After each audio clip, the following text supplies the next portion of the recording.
Invocando a proteção de Deus, dou por aberta essa sessão, não havendo nenhuma impugnação, dou aprovada a ata da sessão anterior.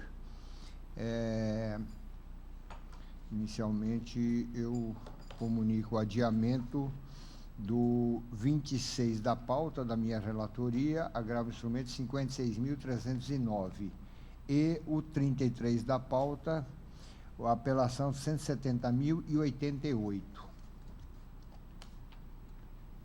Fica adiado também, por ausência de quórum, em face da minha suspeição e da desembargadora Cleuci e do desembargador Zucchim, o 46 da pauta complementar. É os embargos de declaração da relatoria do desembargador Dirceu. É o 46, embargo de declaração 46.035. Fica retirado de pauta o 9, ao agravo de instrumento 39.964/2015, por determinação da relatora, desembargadora Cleuci. E comunico que serão adiados todos os processos da relatoria da desembargadora Cleuci, onde ela figura como relatora ou como revisora, em face da sua ausência justificada por estar na comissão de concurso hoje com os trabalhos em desenvolvimento. Então, eu passo a anunciar. 42, apelação 11.731. 44, 11.911. 46, 14.708. 47, 16.060. 49, 16.789. 51, 18.580. 52, 18.581. 58, 19.387. 62, 20.097. 63, 21.558. 66, 22.318. 87, 26.880. 95, 27.715. 103, 30.021. 107, 33.857. O 1 da pauta, 170.540. 2, 3.564. 3, 8.809. 4, 8.810. 5, 43.635. 6, 166.143. 7, 3.365. 8, 59.763. 10, 159.926. 24, 52.740. 29, 93.306. 30, 135.297. 31, 140.113. 36, 172.894. 37, 468. 40, 4.832. 43, 11.908. 50, 17.278. 55, 18.745. 65, 21.870. 89, 26.925. 120, 39.527. 125, 41.261. 127, 42.014. 133, 43.913. 145, 57.484. 146, 60.629. 1 da pauta complementar, 138.118. 2 da complementar, 71.866. 10 da complementar 72.054, 11 da complementar 71.092, 14 da complementar 72.130, 15, 72.133, 17, 71.125, 19, 71.982, 21, 71.929, 22, 70.416, 27, 72.937, 28, 68.797, 29, 70.857, 44, 73.821.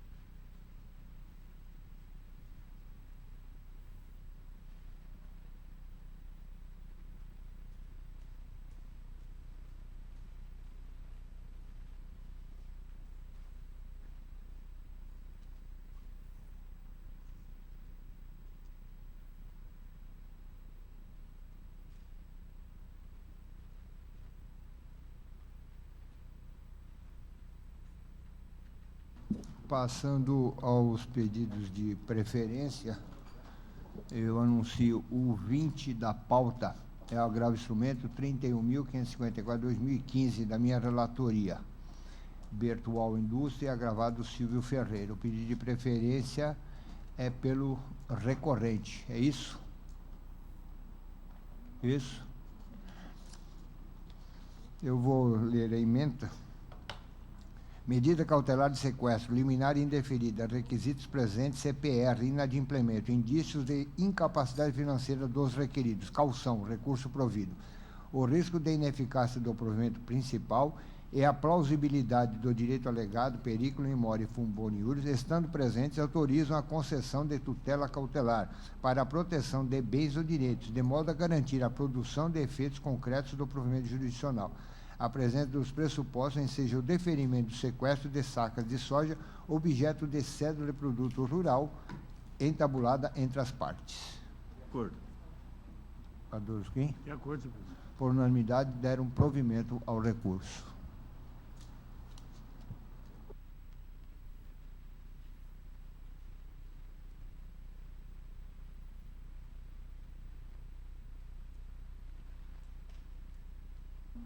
Anuncio 135 da pauta, é a apelação 44.201.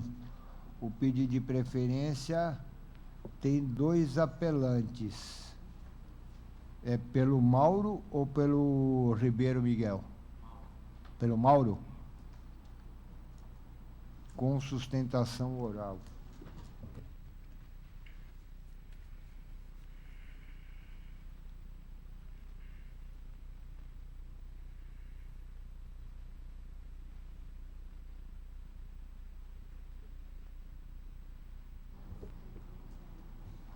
Passo ao relatório. O meridíssimo juiz de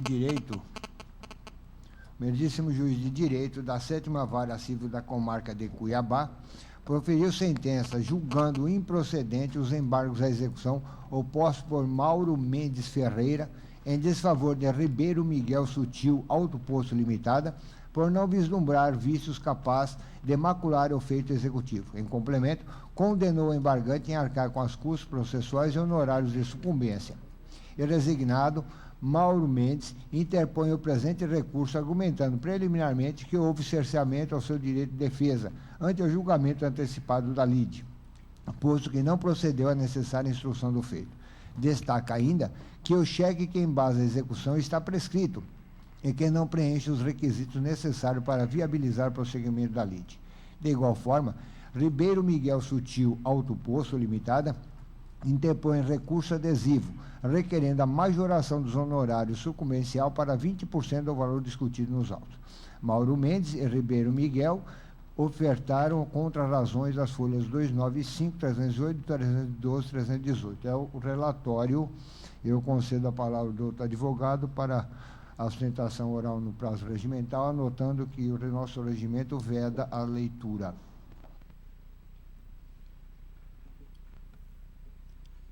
O tempo, Excelência. O tempo no cronômetro. Aqui. Obrigado. Meus cumprimentos ao desembargador relator, Dr. Carlos Alberto Rocha. Meus cumprimentos ao desembargador Dirceu dos Santos e José Zuquim. Cumprimento também os serventuários desta justiça, desta corte, e os meus colegas advogados. O recorrente ingressou com o recurso de apelação visando a anulação da sentença proferida pelo juízo recorrido por razão de cerceamento de defesa. O juízo recorrido teria antecipado o julgamento da lide e julgado improcedente os embargos opostos pelo recorrente. O que chama mais atenção é porque os fundamentos da decisão seria justamente a falta de prova. Porém, o juízo recorrido não permitiu que essa prova fosse produzida. Então, o recurso visa, primeiro, retornar os autos à primeira instância, a fim de que se permita toda uma dilação probatória e uma instrução processual, a fim de que o recorrente possa, mediante provas testemunhais e periciais, provar os fatos constitutivos do seu direito.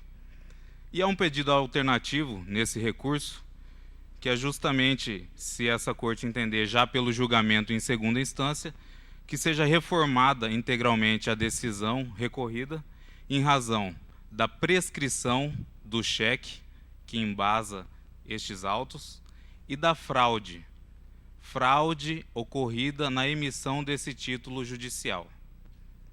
Pois bem, vamos inicialmente ao cerceamento de defesa. O magistrado de primeira instância, ele julgou antecipadamente a lide, como eu disse de início, e não permitiu que a parte recorrente produzisse provas ao longo dos embargos.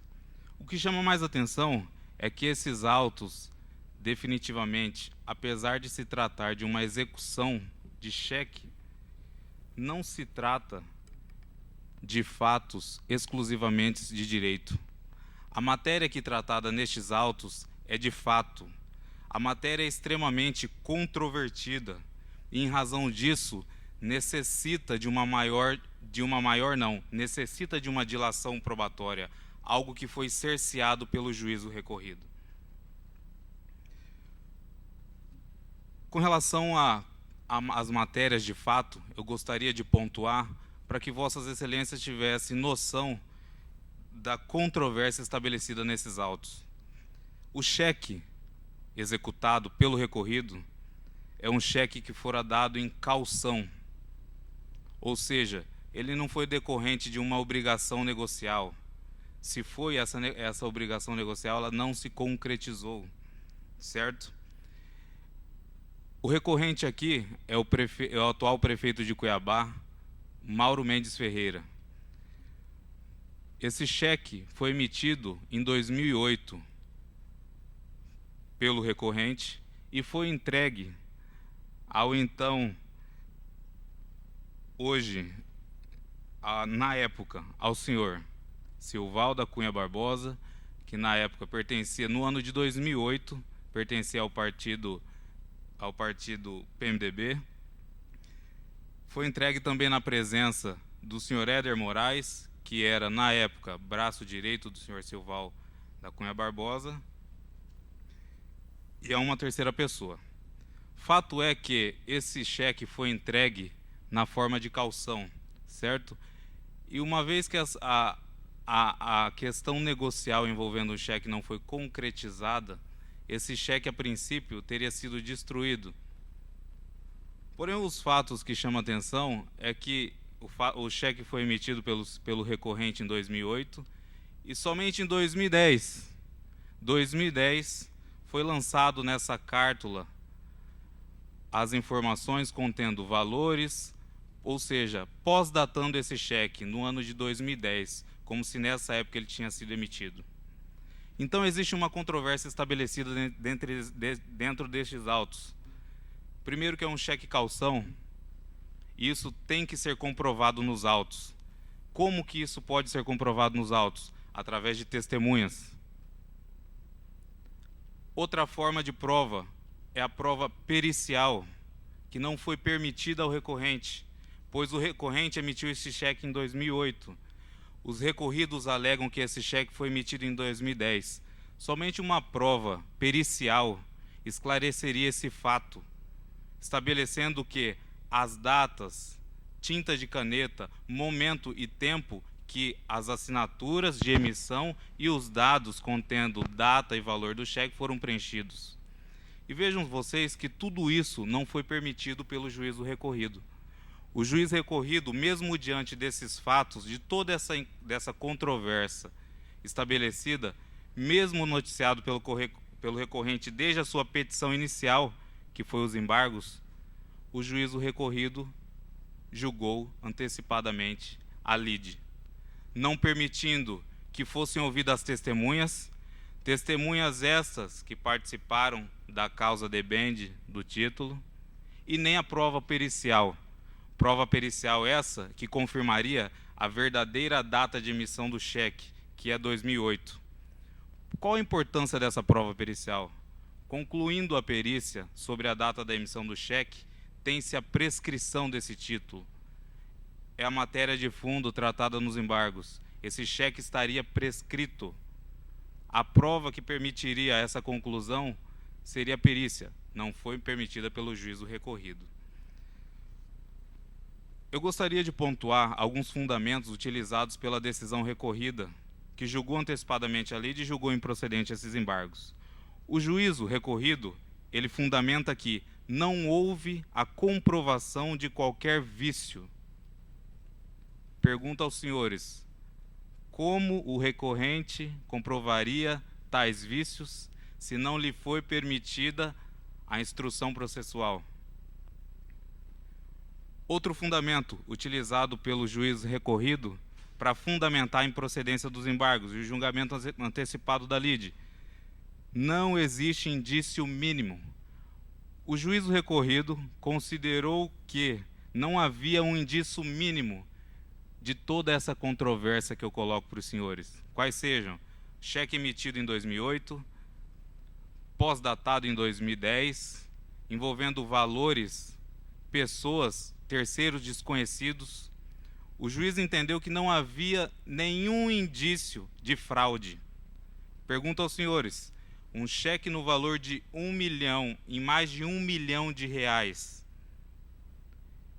pós-datado, emitido num dia, apresentado no outro dia seguinte, o banco devolve, sustado evidentemente, o requerente mandou sustar o cheque. Em 8 dias depois, o recorrido entra com a ação judicial, executando o cheque. Pergunto, isso não é indício de fraude? Mesmo tendo recorrido desde a inicial, alertado o juízo para isso? O recorrente fez questão, nos embargos, de colecionar todos os seus extratos, mostrando que os talonários dos seus cheques e tudo que foi emitido naquela época, mostrando que os títulos anteriores e posteriores, todos foram emitidos naquela época de 2008 e foram compensados, menos um cheque, este desses autos. Então, senhores, indícios nós temos de sobra de que houve realmente uma fraude na emissão deste título. O que se precisa é permitir ao recorrente o contraditório e ampla defesa, algo que foi cerceado pelo juízo de piso. Eu coloco aqui na tribuna para vocês, e já caminhando para o final, tem razão do tempo, o que nós temos que analisar aqui é a autonomia e a independência do título judicial. Essa autonomia, ela é absoluta? Esse cheque de 1 milhão de reais emitido nessas circunstâncias, ele é totalmente autônomo e independente, de modo que eu não posso olhar para a causa debende? O STJ possui um entendimento muito firme nesse sentido, de que em situações excepcionais pode sim o juiz investigar a causa debende do título. A razão disso é que o requerente postula esse presente recurso para que seja acolhida essa preliminar de defesa, a fim de anular a sentença com relação a esse cerceamento e permita o regresso dos autos à instância primeira, para que seja feita uma dilação probatória, instruído o processo e devidamente produzidos provas testemunhais, provas periciais, a fim de elucidar os fatos que envolvem esse título judicial. Alternativamente, reitera, se essa corte entender que já é caso de julgamento por essa instância, estando suficiente aquilo que já está nos autos, requeremos integralmente o provimento do recurso a fim de reformar a decisão de primeira instância, declarando a prescrição do cheque, uma vez que foi emitido em 2008, executado somente em 2010, e a declaração da fraude na emissão desse título, que o desconstitui, tira a sua certeza, a sua liquidez e a sua exigibilidade. É o que pedimos. Passo ao voto. Trata-se de recursos de apelação interpostos contra a sentença proferida pelo meritíssimo juiz de direito da 7ª Vara Civil da Comarca de Cuiabá, que julgou improcedente os embargos à execução opostos por Mauro Mendes Ferreira em desfavor de Ribeiro Miguel Sutil Autoposto Limitada, por não vislumbrar vícios capazes de macular o feito executivo. Mauro Mendes sustenta em preliminar a nulidade da sentença por cerceamento ao seu direito de defesa, ante o julgamento antecipado da lide, devendo os autos retornarem à instância de origem, aspas, a fim de que sejam produzidas as provas testemunhal, pericial e quebra do sigilo telefônico do recorrido e de seus representantes no período anterior e posterior à distribuição da execução, fecho aspas, folha 124, visando comprovar que, aspas, o cheque executado for emitido no ano de 2008, encontrando-se fulminado pela prescrição, além do fato de que o título for emitido apenas em garantia a terceiros, cujo negócio não se efetivou, fecha aspas, folha 114, 115. Sem razão. Sendo o juiz o destinatário da prova, conforme dispõe o artigo 130 do CPC, cabe a ele decidir a respeito da conveniência ou não da sua produção, possibilitando formar o seu convencimento para o correto desate da controvérsia. Nesse sentido, eu cito jurisprudência. De tal arte, sendo plenamente possível aferir, por meio dos elementos constantes nos autos, a rigidez do título executivo, questionado pelo embargante, considero suficiente a prova produzida, pelo que improcede a matéria quanto ao cerceamento de defesa, sob pena de protelar indevidamente o desfecho da celeuma. O recorrente defende ainda a nulidade da execução, por estar amparada em cheque prescrito, emitido em verdade no ano de 2008, e não em 16 de setembro de 2010, como consta no título acostado à folha 28 do feito executivo em apenso. Sem razão também. Como é sabido, o cheque é título de decreto em que as obrigações contraídas são autônomas e independentes, conforme disposto no artigo 13 da Lei 7.357 de 85, ou seja, representa a dívida líquida, certa e exigível por quem o detém. Dito isso, deve prevalecer a data de emissão subscrita no título, mesmo ser preenchida pelo portador, fato que, diga-se de passagem, não se mostrou verossímil, de modo que não há que se falar em consumação do prazo prescricional. Nesse sentido, temos, eu também cito, julgados Tribunal do Rio Grande do Sul. O apelante alega ainda que o cheque for emitido apenas em garantia de terceiros, cujo negócio não se efetivou, perdendo a sua característica de título executivo. Basta uma simples leitura dos embargos à execução, bem como do recurso em apreço, para constatar que o recorrente sequer especifica os detalhes do suposto negócio jurídico garantido pelo cheque objeto da execução, se limitando em alegar, de forma completamente genérica, que garantiria valores de determinada doação de campanha eleitoral, fato que afasta por completo a verossimilhança de suas alegações. Acrescento que o cheque prescinde de discussão a respeito do negócio jurídico subjacente, uma vez que não é título causal. Assim, só poderiam ser arguidas exceções pessoais entre os contratantes, isto é, entre o emitente e o primeiro portador, se não tivesse ocorrido a circulação da cártula ou houvesse a comprovação da má-fé do portador, forte no artigo 25 da lei do cheque. E, nesse sentido, também cito jurisprudência. Ademais, são precisas as considerações firmadas pelo magistrado de origem, que passam a integrar a fundamentação desse voto. Aspas. Em razão disso, a investigação sobre a causa de bem do cheque, ante sua autonomia, título não causal, só é permitida em presença de sérios indícios de que a obrigação foi constituída em flagrante desrespeito à ordem jurídica ou ser configurada a má-fé do possuidor do título, o que não ocorreu no caso vertente, sobretudo porque não há negativa de emissão pelo executado ora embargante, sem contar que é pouco crível que a pessoa que realiza a emissão de cheque diretamente ao portador deixe de exigir a devolução da cártula, até mesmo para evitar que continue a circular e seja repassado a terceiros de boa-fé, ou ainda, como no caso dos autos, não efetue sequer a sustação do título, já que alega o embargante ter sido informado à época da inutilização da cártula, sobretudo diante da vultuosa quantia. Desse modo, inviável acolher a tese autoral no sentido que o cheque teria sido emitido como garantia subsidiária a uma negociação para a doação de campanha, mesmo porque, considerando que a lei eleitoral estabelece limites de valores para essas doações e ainda impõe a aplicação de multa para aqueles que repassarem valores acima do permitido, certamente esse doador não iria se escusar de declarar o valor ao candidato. Importante se diga que, não obstante ter sido o cheque devolvido pela linha 21, sustado ou revogado, o próprio executado, ora embargante, afirmou em sua defesa que somente se opôs à ordem de pagamento após ter recebido uma ligação de seu gerente solicitando a confirmação do título, demonstrando sua conduta desidiosa que traduz ter assumido o risco de causar prejuízo a terceiro e a si próprio.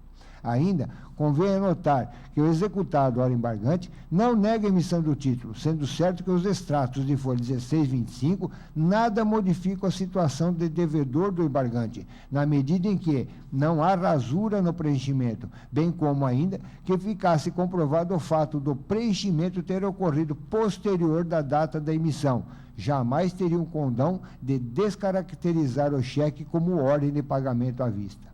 Ao meu sentir, tal atitude de não ter preenchido a data da emissão do título, ser considerada, somente levaria à conclusão que, assim agindo o embargante, sujeitou-se ao risco do preenchimento da data da emissão do cheque no momento da apresentação, já que inexiste óbice na Lei 7.357/85 para a realização de tal conduta. Nesse passo, não há que se falar em prescrição do título, tampouco vislumbro necessidade de produção pericial.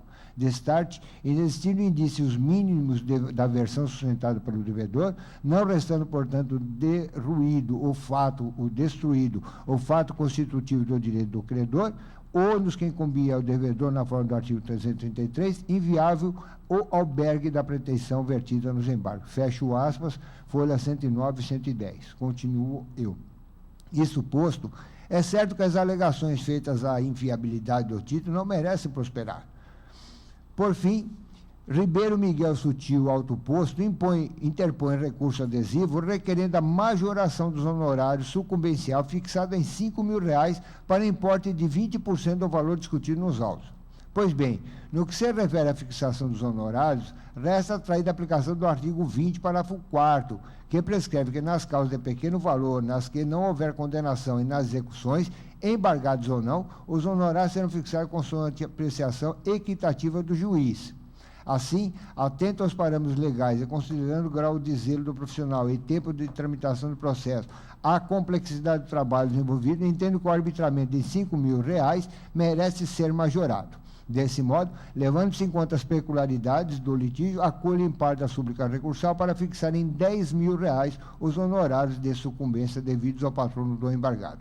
Assim, conheço de ambos os recursos e nego o provimento ao apelo interposto por Mauro Mendes Ferreira e dou parcial provimento ao recurso adesivo manejado por Ribeiro Miguel Sutil Autoposto Limitada. É como voto, desembargador Dirceu. Eu fiz a revisão e pontuei e ouvi a sustentação oral e pontuo que o cheque é pagamento à vista.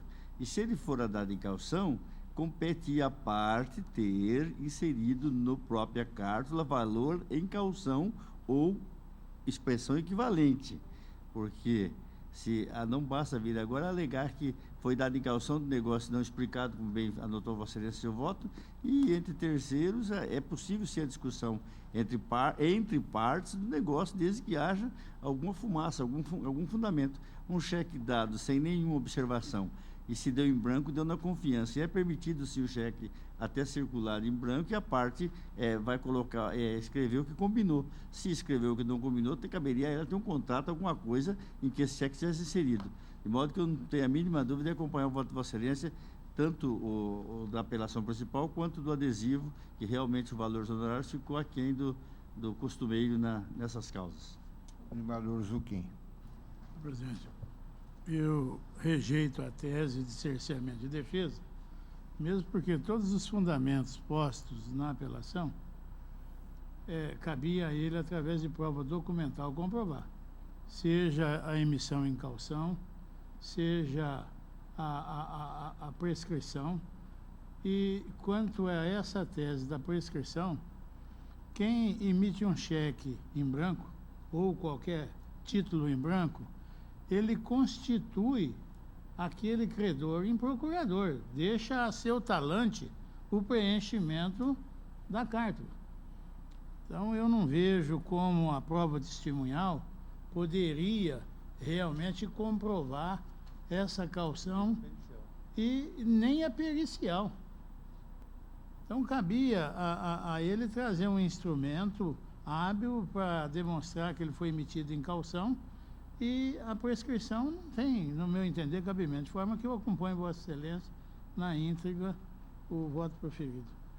Por unanimidade, negaram o provimento ao recurso de Mauro Mendes Ferreira e deram provimento parcial a de Ribeiro Miguel Sutil Autoposto Limitado.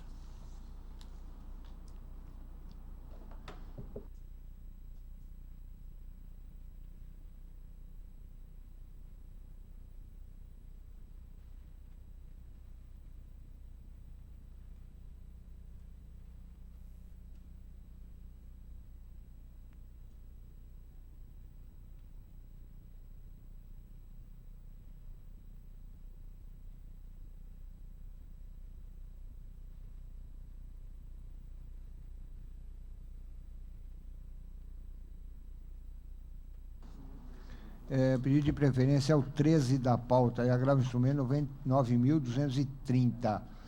Pedido de preferência foi formulado aqui, não consta por quem. É pelo agravante ou agravado? Agravante? Banco Itaú? Itaú Unibanco?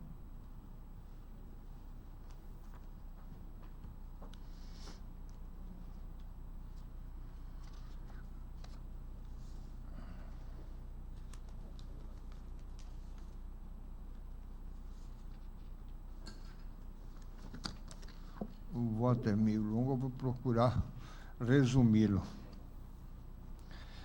Trata-se de agravo de instrumento interposto pelo Banco Itaú Unibanco S.A. contra a decisão proferida pelo meritíssimo juiz de direito da primeira vara civil da comarca de Cuiabá, que nos autos da ação de recuperação judicial requerida pelas agravadas, FMC Cobrança Limitada, ME e outras, homologou o plano de recuperação judicial, apresentado e aprovado na Assembleia Geral de Credores. Em sucinto relato, o agravante aduz que compete ao Poder Judiciário a verificação dos pressupostos de validade do plano de recuperação judicial.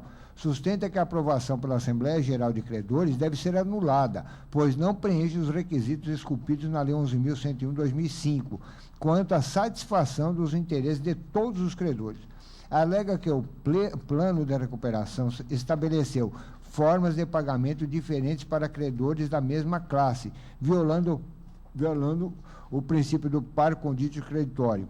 Assevera que o modo pelo qual o plano foi aprovado decorre de abuso do direito de voto, pois apenas 6 credores terão os pagamentos de seus créditos realizados de forma benéfica. Por fim, afirma que ocorreu abuso da forma de pagamento prevista no plano original, prevendo ao agravante o pagamento de apenas 30% da dívida em um prazo de 7 anos, ser contabilizado o lapso de carência. A liminar pleiteada foi indeferida, as informações foram prestadas, a contraminuta recursal foi apresentada às folhas, pugnando preliminarmente pelo não conhecimento do recurso, em razão da supressão da instância em relação às teses de abuso do direito de voto e quanto à forma de pagamento, bem como alegou a ausência do documento essencial para a compreensão da controvérsia. No mérito, pleiteia pela manutenção da decisão objulgada. A douta Procuradoria de Justiça, em parecer da lá do doutor José Zucchetti, opinou pelo acolhimento da preliminar de ausência de interesse por inovação recursal e rejeição da preliminar de ausência de documento essencial. No mérito, se pronunciou pelo desprovimento do recurso. Ratifica o parecer escrito. Extrai-se dos autos que as agravadas ingressaram com pedido de recuperação judicial que teve seu processamento deferido em 24 de janeiro de 2014. Em 26 de novembro de 2014, o colegiado de credores em todas as classes votantes aprovou o plano de recuperação judicial, apresentado pelas agravadas, de acordo com as propostas alternativas constantes em ata. Após a realização da Assembleia Geral de Credores, o recorrente peticionou nos autos requerendo pela não homologação do plano, sob o fundamento que teria ocorrido violação, pois foram estabelecidas formas de pagamento diferentes para os credores. O douto magistrado indeferiu o pleito da instituição financeira e homologou o plano de recuperação judicial, anotando que eventual vantagem estabelecida em favor de algum credor é matéria a ser discutida e decidida na própria Assembleia Geral de Credores, que é soberana, não cabendo ao Poder Judiciário ou ao Ministério Público analisar o mérito do plano. Contra essa decisão, insurge-se a agravante. Conforme se extrai dos autos, observa-se que, de fato, as alegações causa de pedir, de abuso do direito de voto ou abusividade da forma de pagamento não foram suscitadas pelo agravante na petição de folha 180 e 185 e, por consequência, não foram objeto de análise pelo douto magistrado na decisão objulgada, sendo ventiladas pela primeira vez em sede recursal. Tendo em vista que o recurso de agravo de instrumento possui devolutividade restrita, vinculado apenas ao que foi efetivamente decidido na decisão recorrida, entendo que essas matérias não podem ser conhecidas neste momento processual, sob pena de ferir os princípios constitucionais do devido processo legal e duplo grau de jurisdição. Dessa forma, entendo que o recurso deve ser analisado tão somente no tocante à possibilidade de verificação dos requisitos de validade e a ilegalidade decorrente da violação ao princípio da par conditio creditório. Sustento ainda as agravadas em preliminar que o recurso não deve ser conhecido ante a inexistência do documento essencial para a compreensão. Neste ponto, observa-se que a tese suscitada restou prejudicada, visto que a abusividade da forma de pagamento não será objeto da análise recursal. Passando à análise do mérito efetivo, de início, cumpre ressaltar que a Lei 11.101/2005 foi elaborada tendo como pressuposto ditames de ordem constitucional, como o princípio da função social da propriedade e o incentivo à atividade econômica. Observa-se que a legislação atual se distanciou de sobremaneira da ideia contida na lei de concordata, que tinha como propósito salvar o comerciante desafortunado e honesto, que se achasse em desordem transitória. A nova lei inova a adotar expressamente o princípio da preservação da empresa e não do comerciante, como forma indireta de manutenção da fonte produtora, do emprego dos trabalhadores e dos interesses dos credores. E aqui eu cito alguns julgados, doutrina.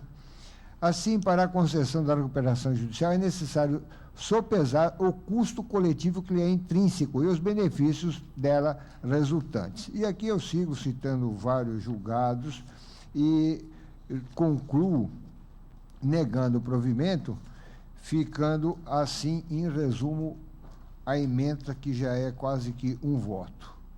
Não é admissível, por meio de agravo do instrumento, conhecer da matéria não apreciando decisão bijulgada, em virtude da devolutividade restrita do recurso. A Lei 11.101/2005 foi elaborada tendo como pressuposto ditames de ordem constitucional. A recuperação judicial traz consigo um custo social e de mercado. Esse custo à coletividade acreedora deve ser sopesado. A Lei 11.101 optou por submeter à vontade da coletividade diretamente interessada na realização do crédito a faculdade de opinar e autorizar os procedimentos necessários ao reerguimento econômico da sociedade empresária em crise, de modo a se alcançar uma solução de consenso que abarque os interesses envolvidos. Por esse motivo, é que se afirma que a Assembleia Geral de Credores é soberana em suas decisões, ao qual o plano de recuperação judicial e as deliberações são sujeitas ao controle judicial apenas no que se diz respeito ao preenchimento dos requisitos de validade dos atos jurídicos em geral.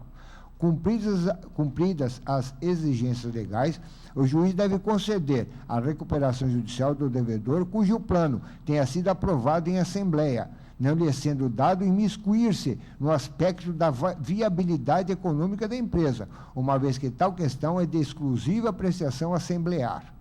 A vedação ao tratamento diferenciado indicado pelo agravante aplica-se apenas quando o plano de recuperação não obtiver a aprovação estabelecida na regra do artigo 45, caso em que se justificaria a vedação propalada por ele, consoante estabelece a regra do artigo 58, parágrafo 1º e 2º do mesmo diploma, caso em que tem o julgador a discricionariedade pela concessão do plano de recuperação ou pela decretação da falência.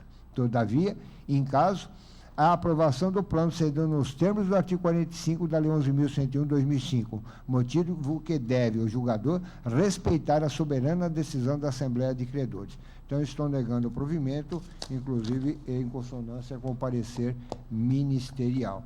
Desembargador Dirceu. De acordo. Embargador, De acordo, senhor presidente. por unanimidade, desproveram o recurso.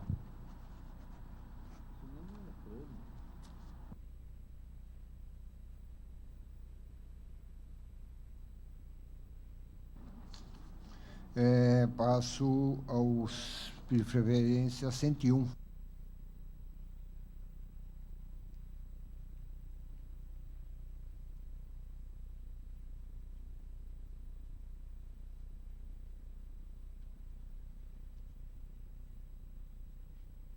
Anuncio o pedido de preferência 101 da pauta, é a apelação 29.395/2015. O pedido de preferência é por... São dois apelantes. Gildo ou Ivo? Gildo.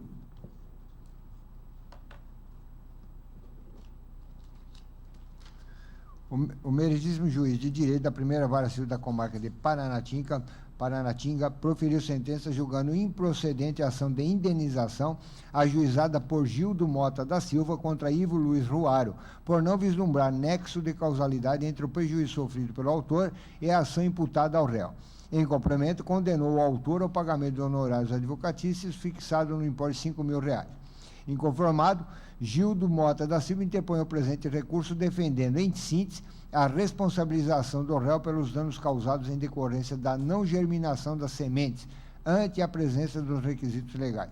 De igual forma, Ivo Luiz interpõe recurso de apelação defendendo a majoração dos honorários sucumbencial.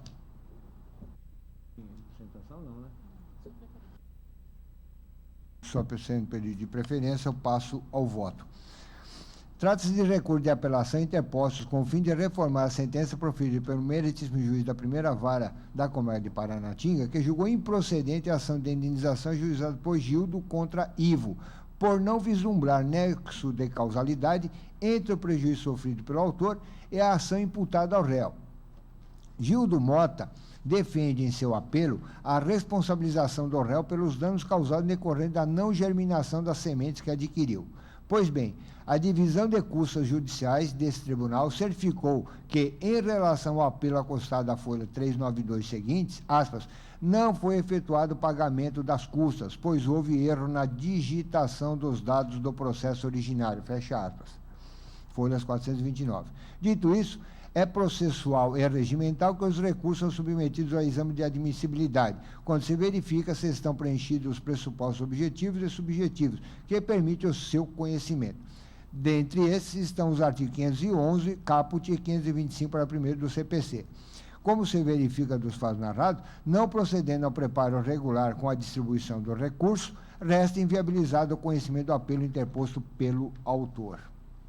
Por seu turno, Ivo Luiz Ruraro interpôs recurso defender a majoração dos honorários subsidiários fixado em R$ 5.000, requerendo o arbitramento em 10% do valor requerido na inicial, equivalente a R$ 100.000, ou outro valor justo e razoável capaz de atender ao comando legal. Fecha o aspas.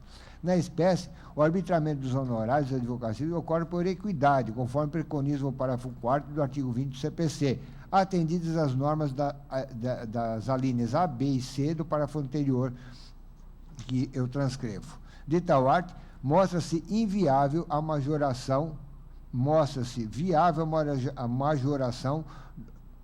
de tal arte, mostra-se inviável a majoração dos honorários advocatícios para 10% do valor pleiteado. Contudo, atento aos parâmetros em tela e ao princípio da razoabilidade, reforma a sentença nesse ponto para fixá-lo em R$ 20.000, nos termos do artigo 20, parágrafo 4º do CPC. Assim, não conheço do recurso interposto por Gildo Mota da Silva e conheço da apelação interposta por Ivo Luiz e lhe dou provimento. Desembargador Dirceu dos Santos. De acordo. Desembargador José Zucchini. De acordo, senhor presidente. Por unanimidade, não conhecer do recurso de Gildo Mota e deram provimento parcial a Ivo Luiz Ruaro.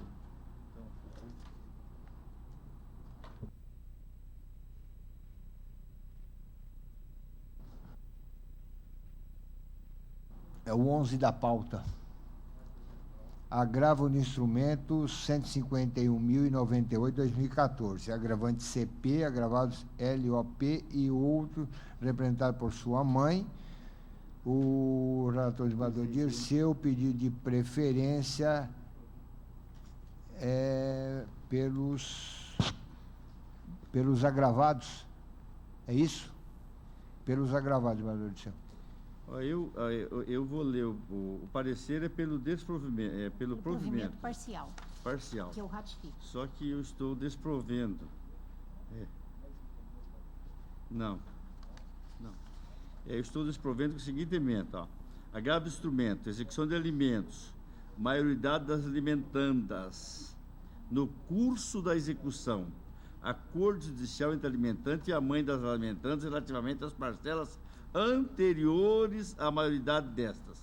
Acordo válido, ausência de vícios de consentimento, legitimidade da genitora, alegação de quitação integral da dívida, rejeição, inadimplência do alimentante demonstrada, decisão mantida, desconvidado com parecer ministerial, recurso conhecido e desprovido. A genitora das exequentes que atingiram a maioridade no curso da ação da execução possui legitimidade para cobrar as verbas alimentares devidas pelo executado durante a minoridade das mesmas, sob pena de enriquecimento ilícito alimentante. Acordo realizado em juízo perante um juiz de direito e um promotor de justiça, sendo subscrito pelos litigantes, não padecendo nenhum tipo de vício de consentimento, como erro, dolo, estado de perigo, simulação, coação, não deve ser tido por nulo, independentemente da existência de vício sanável. A alegação de quitação integral da dívida alimentar deve ser rejeitada, uma vez que os documentos relacionados aos autos demonstram que a obrigação alimentícia devida pelo alimentante não vem sendo cumprida adequadamente, em conformidade com o pactuado e com o determinado pelo juiz da Corte. É como voto. Desembargador Zucchini. Eu acompanho o voto do eminente relator. Também estou de acordo. Por unanimidade, desproveram o recurso.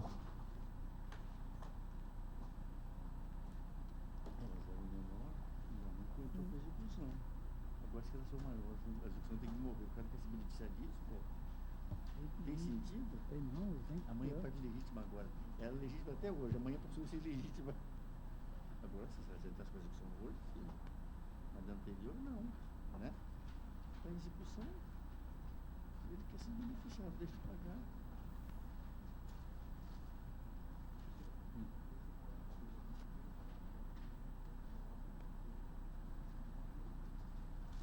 Não, deixa eu ver.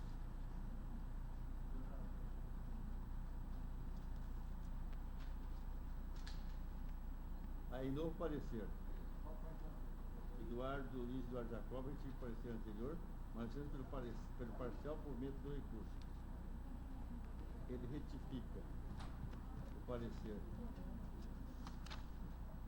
O doutor José Brusino Gonçalves manifesta pelo provimento do recurso. O primeiro parecer é pelo provimento, o segundo parecer é pelo provimento parcial, e a visão do juiz é pelo provimento.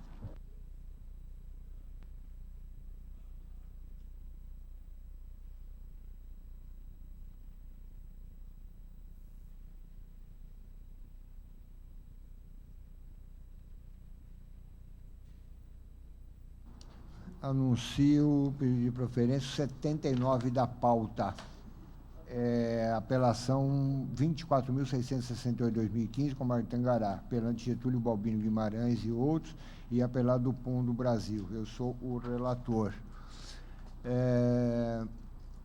Doutor Luiz Cláudio, vamos ver se Vossa Excelência dispensa a sustentação oral. Eu adiantando já a conclusão do julgamento. Embargo de execução, artigo 333, inciso 1, ônus da prova, adimplência comprovada, fato modificativo do direito, artigo 333(2) do CPC, artigo 940 do CPC, do Código Civil, má-fé, dolo ou malícia não comprovado, recurso parcialmente provido. O artigo 333, inciso 1 do CPC, preceitua que compete a quem alega comprovar o fato constitutivo do seu direito, de modo que competia aos embargantes demonstrar de forma real que efetuaram o pagamento da CPR, ônus do qual se desvencilharam. Cabe ao réu provar os fatos extintivos do seu direito e modificativos do direito do autor, nos termos do artigo 333, inciso 2, de modo que cabia à recorrida demonstrar a existência de outras dívidas vencidas, bem como a possibilidade de utilizar o depósito para o pagamento dos débitos mais antigos, artigo 353 do Código Civil. Nos termos da súmula 159 do STF, a incidência do artigo 940 do Código Civil está condicionada à comprovação da cobrança de má-fé, ou seja, tenho que a sentença merece reforma para julgar procedente os embargos à execução, reconhecendo o adimplemento da CPR, julgando extinta a ação de execução, invertendo-se o ônus sucumbencial fixado na sentença. Eu abro mão, Excelência. Abre mão? Abro mão. Desembargador Dirceu.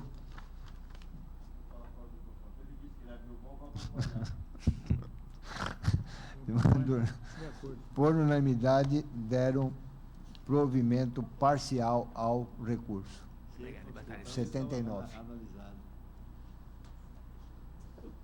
Você deve pedir. Deve.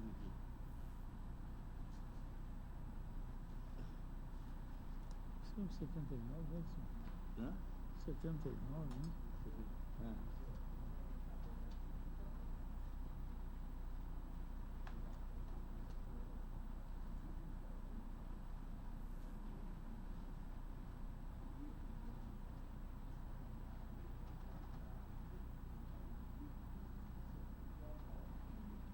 Aquele advogado? Esse que fez fundação, ia fazer? Eu lembro dele. Mas ele é novo, não é velho não.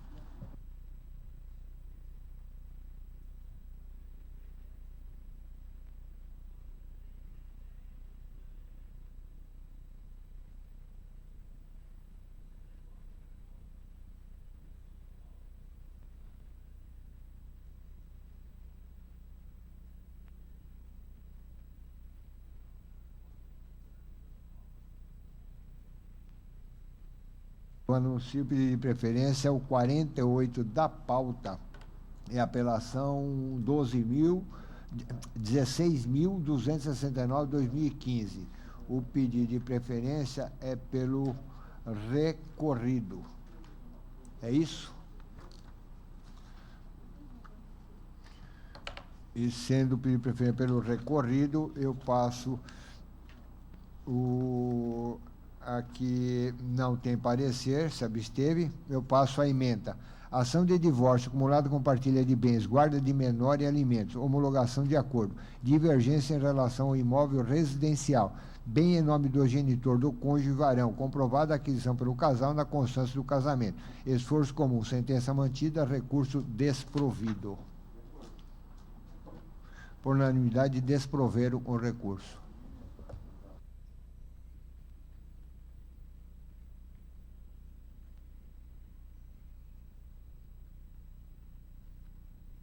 É, 73 da pauta.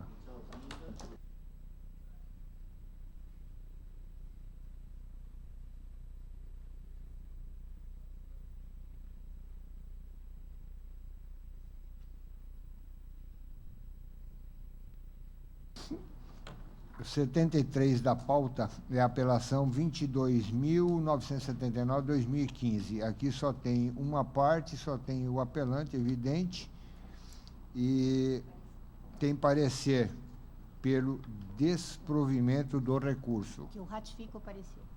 E o caso é bem singelo, a ementa explica. Alvará judicial, escritura pública para transferência de imóvel, vendedor falecido, bem não inventariado, meio inadequado, necessidade de realização de sobrepartilha, artigo 1040 do Código Civil, sentença mantida. É certo que, tendo ocorrido o falecimento do promitente vendedor, antes da transferência do imóvel para um promitente comprador, aliado ao encerramento do inventário, imperiosa se torna a realização de sobrepartilha do bem sonegado, de acordo com o que preceitua o artigo 1040 do Código Civil, a fim de que os herdeiros cumpram o pacto firmado. Através de um alvará não dá para passar a escritura, de acordo? Por unanimidade, desproveram o recurso.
Então, vamos iniciar aos meus.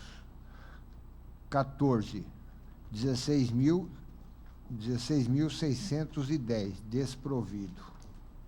16, 23.321, desprovido. 18, 27.209, desprovido. 19, 27.389, desprovido. pelo desprovimento, de acordo com... Eu ratifico o parecer. De acordo. 21, 34.281, desprovido. 22, 37.973, desprovido. 25, 54.094, desprovido. O 26 é que foi adiado, né? Foi adiado, 26? É o 27 agora, né? 27, 81.858, 2014, desprovido. Ah, peraí.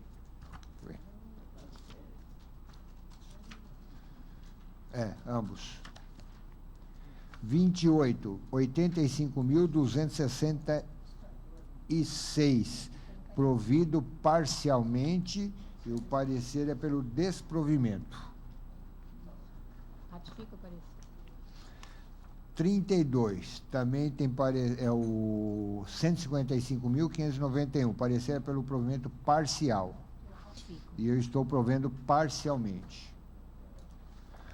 35 é o 171.833, desprovidos.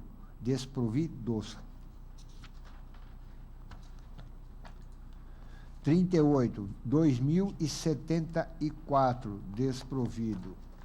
39, 2.724. De Selma, desprovido, e de Banco Pan-Americano, provido parcialmente. 41, 8.153, desprovido. Esse é pelo desprovimento, isso. Ratifico o parecer. Isso. 45, 13.848, desprovido. 53, 18.611, desprovido.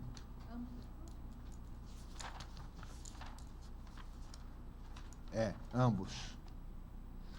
54, 18.618, provido parcialmente. 56, 19.338, provido. 57, 19.352. Desprovido o do Banco do Brasil e provido o de Luiz Fernando, Baltazar, dos demais. Aí, do Luiz Fernando e Baltazar, né?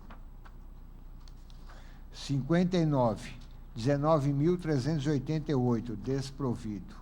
60, 19.393, provido parcialmente. 61, 19.425, provido. 64, 21.570, desprovido. Ambos. 67, 22.333, desprovido o do Bradesco e provido o de Maria de Fátima. 68, 22.352, desprovido. Tem parecer esse? Acho que não. Não. 69, 22.400.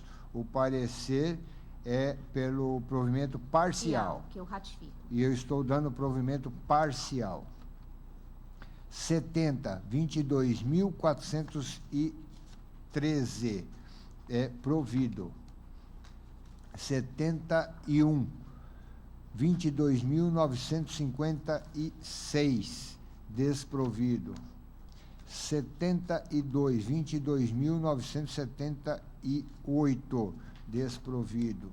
74, 23.671, desprovido. 75, 23.674, desprovido. 76, 23.675, provido parcial. 77, 23.772, desprovido. 78, 24.021, desprovido. 80, 24.706, desprovido. 81, 24.728, desprovido. 82, 25.395, desprovidos. 83, 25.399, desprovido. 84, 26.251, desprovido. 85, 26.857, desprovido. 86, 26.868, desprovido. 88, 26.918, desprovido. 90, 26.946, o parecer é pelo provimento. Ratifico o parecer. E eu estou provendo o recurso. 91, 27.637, desprovido. 92, 27.650, desprovido. 93, 27.651, desprovido.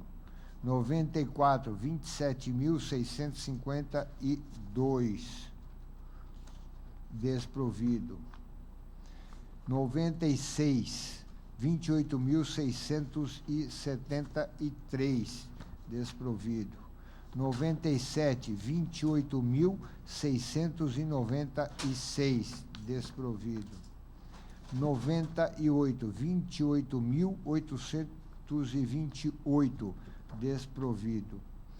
99, 28.835, provido parcial o do Bradesco e desprovido o de AM Foles. 100, 28.852, desprovido. 102, 29.414, provido.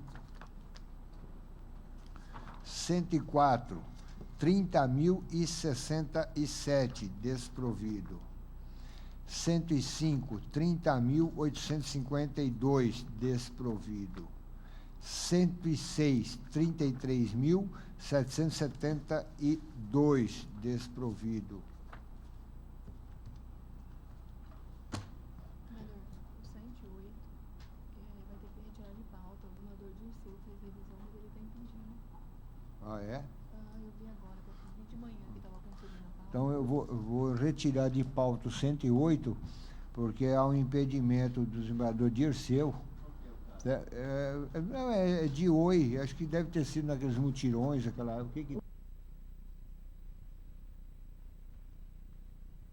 Como juiz, deve ter dado alguma decisão, alguma coisa, na época.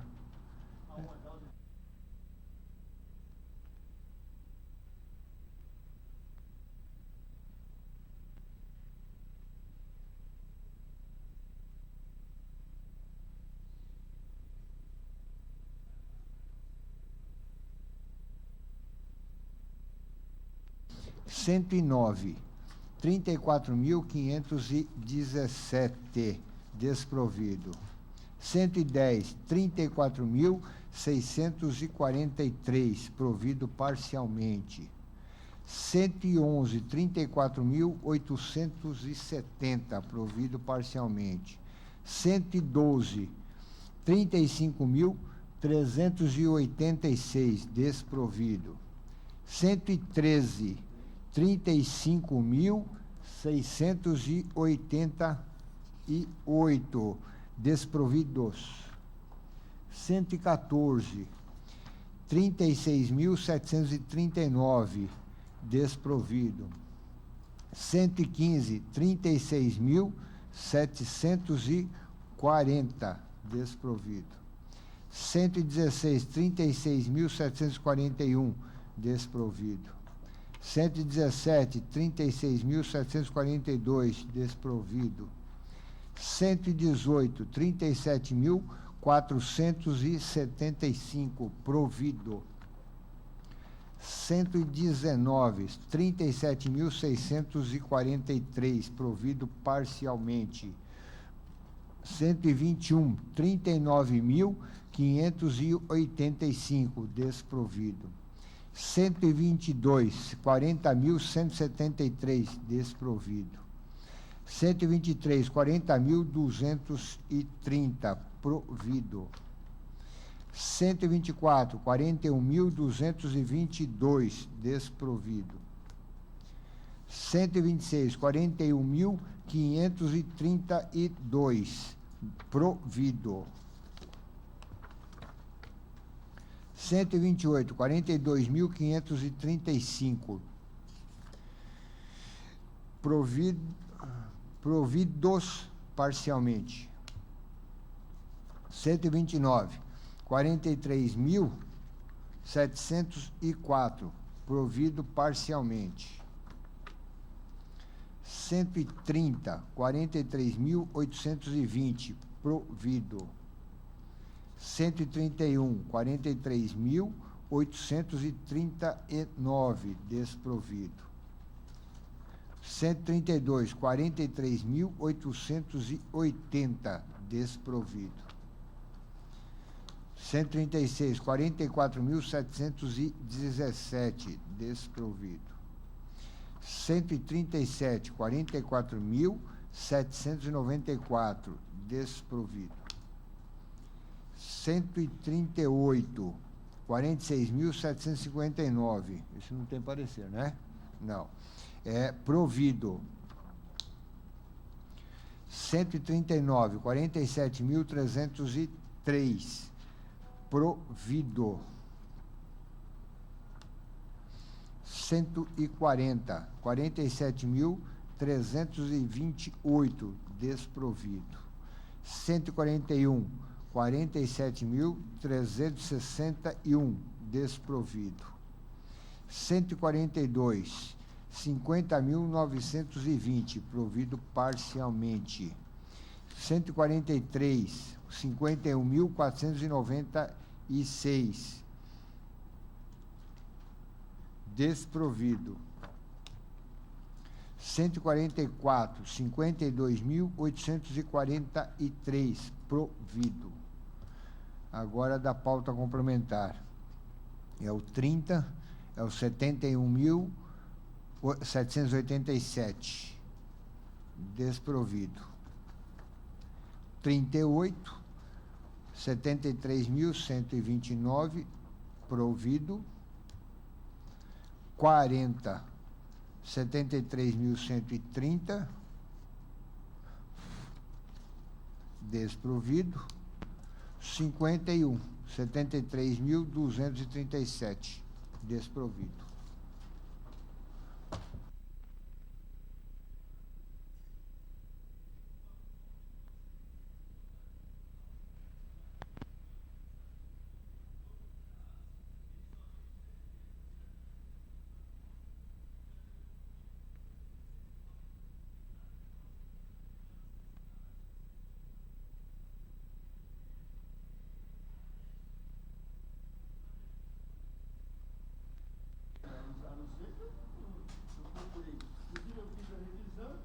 Então, por isso mesmo.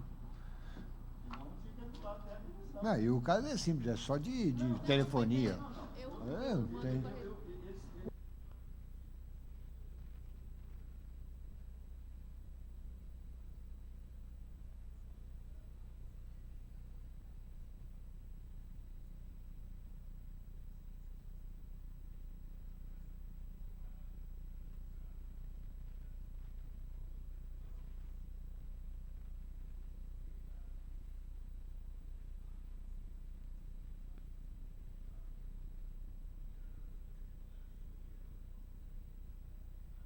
Bom, então, o 108 é a apelação 34.493/2015, desprovido.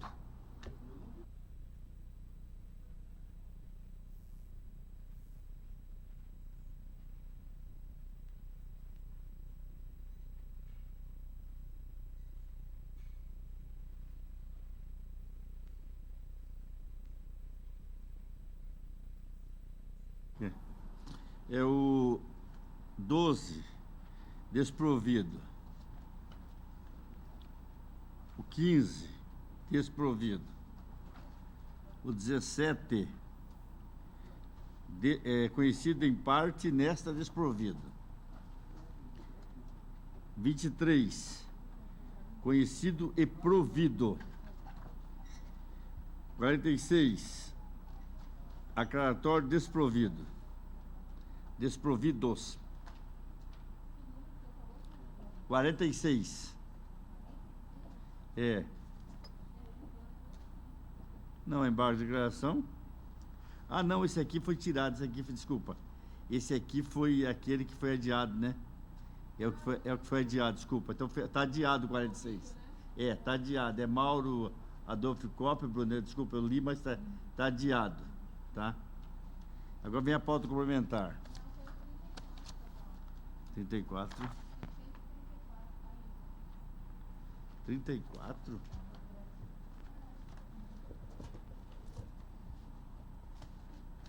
Ué, não tá aqui.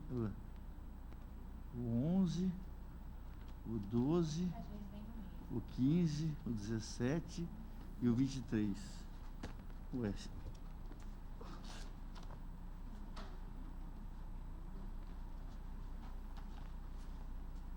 O 34 é apelação. Mas é que não tem. Eu tirei todas as apelações.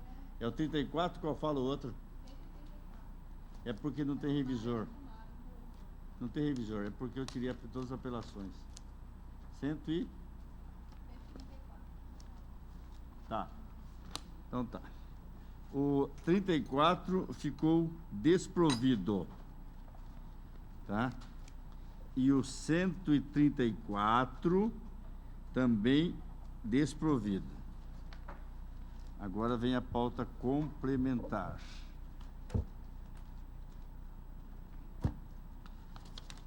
O 3, não conhecido.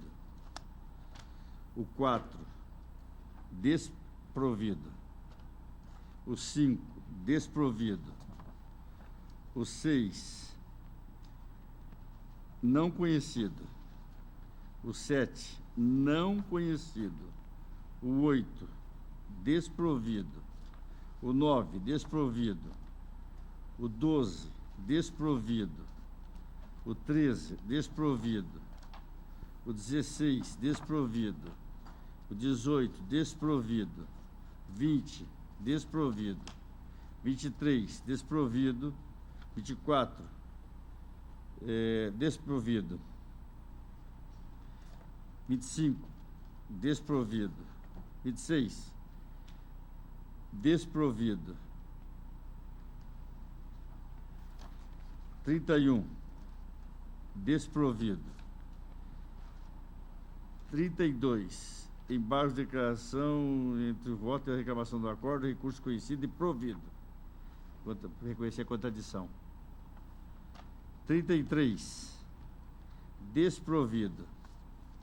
34, desprovido.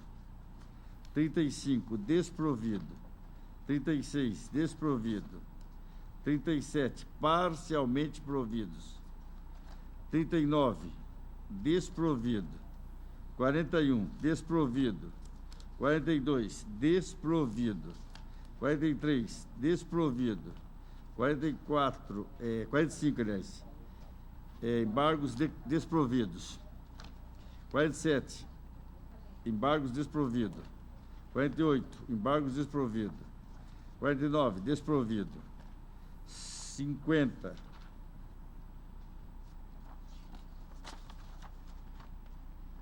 desprovido. 52, desprovido. 53, desprovido.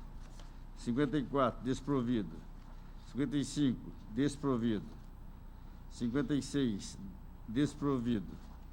57, são 2 embargos. Desprovido.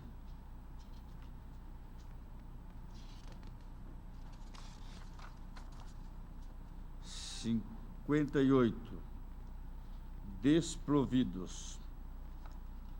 59, desprovidos.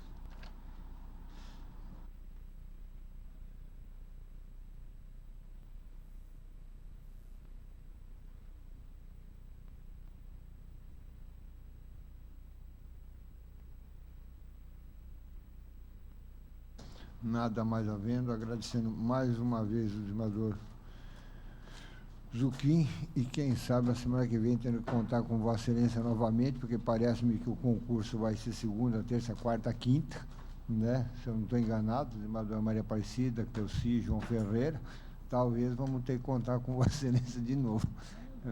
Eu agradeço a presença de todos.